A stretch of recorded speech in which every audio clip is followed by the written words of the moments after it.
Hello friends, आप सभी का स्वागत है स्टडी कवर क्लासेस में। तो आज की इस वीडियो में हम लोग जेसीईआरटी क्लास 8 हिंदी चैप्टर 5 का बड़े भाई साहब का इसका जो है सो ऑब्जेक्टिव टाइप क्वेश्चन करने वाले हैं। और अगर यदि चैनल पर पहली बार आए तो चैनल को सब्सक्राइब कीजिए, दोस्तों को भी शेयर कीजिए। ठीक, तो चलिए क्वेश्चन नंबर 1 से हम लोग स्टार्ट करते हैं। क्वेश्चन नंबर 1 में बोलता है बड़े भाई साहब कहानी के लेखक का नाम है। तो बड़े भाई साहब किसने लिखा है? तो मुंशी प्रेमचंद जी ने लिखा है। तो इसका आंसर जो हो जाएगा मुंशी प्रेमचंद, यानी सिर्फ प्रेमचंद हो जाएगा। ठीक, लेखक के भाई उनसे कितने साल बड़े थे? आप लोग पढ़े होंगे कि लेखक का भाई जो था, मतलब बड़े भाई साहब, लेखक का भाई मतलब कौन था? तो बड़े भाई साहब था। जो बड़े भाई साहब था उससे कितना बड़ा था? 5 साल बड़ा था। अगला बोलता है कि बड़े भाई साहब का जन्मसिद्ध अधिकार क्या था? यानी वो क्या करता था, मतलब शुरू से ही मतलब वो डटा रहता था कोई किस काम पर? तो छोटे भाई को डांटना डपटना और उसकी निगरानी करना, यानी हमेशा वो छोटे भाई को जो है सो डांटते रहता था, फटकारते रहता था, उसको निगरानी में रखता था। ठीक, अब अगला क्वेश्चन नंबर 4 है, बड़े भाई साहब लेखक से कितने दर्जे आगे थे? यानी बड़े भाई साहब इससे कितना आगे? 3 दर्जा इससे आगे ही था। ठीक, अगला क्वेश्चन नंबर 5 में बोलता है कि बड़े भाई साहब किस मामले में जल्दबाजी से काम लेना पसंद नहीं करते थे? तो बड़े भाई साहब जो क्या था, वो एक लेजी टाइप का, पढ़ाई में एकदम लेजी टाइप का था। ठीक, मैंने बहुत स्लो वीक था। ठीक, तो उसमें किस किस चीज़ों में उसको इंटरेस्ट नहीं था? तालीम या शिक्षा के मामले में ये जो है इंटरेस्ट इसका एकदम नहीं था। अब अगला क्वेश्चन नंबर 6 में बोलता है बड़े भाई साहब का शिक्षा के मामले में काम करने का तरीका क्या था? तो वो क्या करता था शिक्षा के मामले में? कुछ होमवर्क देना पड़ता था या कुछ करना पड़ता था साल भर में, तो उस साल भर का काम कितना 2-3 साल में करता था। ठीक, देखिए लिखा हुआ है 1 साल का काम 2-3 साल में करता था।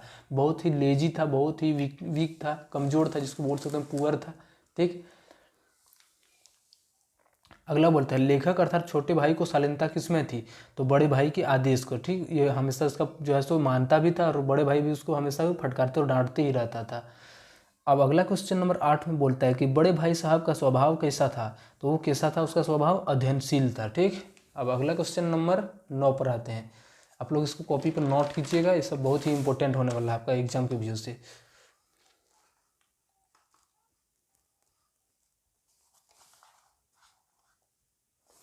बड़े भाई साहब को दिमाग को आराम देने के लिए क्या करते थे? बड़े भाई साहब जो था वो अपने दिमाग को आराम देने के लिए क्या करता था? किताब के हाशियों या चिड़िया पर मतलब क्या करते थे? वो लिखा करते, चित्र बनाया करते थे। तो यहाँ पे अंतर क्या है कि किताब के हाशियों पर चिड़िया, कुत्तों और बिल्लियों के चित्र बनाते थे।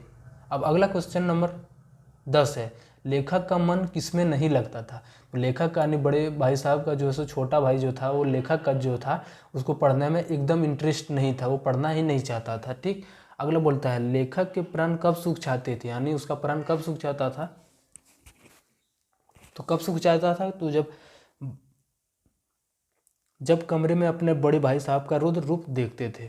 अगला क्वेश्चन नंबर 12 है कि प्राण सूख जाना का अर्थ है। तो प्राण सूख जाना का जो अर्थ होता है वो क्या होता है? अब बहुत अधिक भयभीत होना, डर जाना। ठीक, सिर पर नंगी तलवार लटकना मुहावरे का अर्थ है। तो क्या है? तो खतरे के अत्यधिक समीप होना। अब अगला क्वेश्चन नंबर 14 है, टाइम टेबल बनाने के लिए पहले ही दिन से क्या शुरू हो जाता था? तो टाइम टेबल की अवहेलना करना उसका पहले से ही शुरू हो जाता था। अगला है रावण कौन था? भूमंडल का स्वामी था। ठीक, अब अगला क्वेश्चन नंबर 16 है, कौन किसी रावण का उदाहरण देकर समझा रहा था? बड़ी भाई साहब ने लेखक को जो है सो समझा रहा था। क्या? रावण का उदाहरण देकर उसको समझा रहा था। ठीक, अब अगला क्वेश्चन नंबर 17 में है कि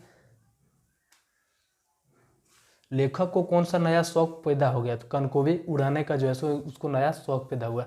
अगला, बड़े भाई साहब लेखक को छोटे भाई के मुकाबले में किसका अनुभव था? तो दुनिया और जिंदगी का उसका ज़्यादा ज्ञान, नॉलेज ज़्यादा था। देव ना करे आज मैं बीमार हो जाऊं कथन में मैं कौन है? तो मैं इसमें जो यूज हुआ है वो किसने किया है? बड़े भाई साहब ने किया है। बोलता है हेडमास्टर साहब को कितना वेतन मिलता है? तो वह कितना, वो भाई उस समय का वेतन जो था 1000 रुपया था। अगला बोलता है हाथ पांव फूलना मुहावरे का अर्थ है। तो घबरा जाना।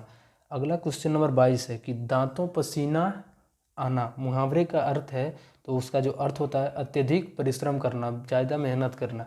लोहे के चने चबाना मुहावरे का अर्थ है। तो बहुत कठिन काम या संघर्ष करना।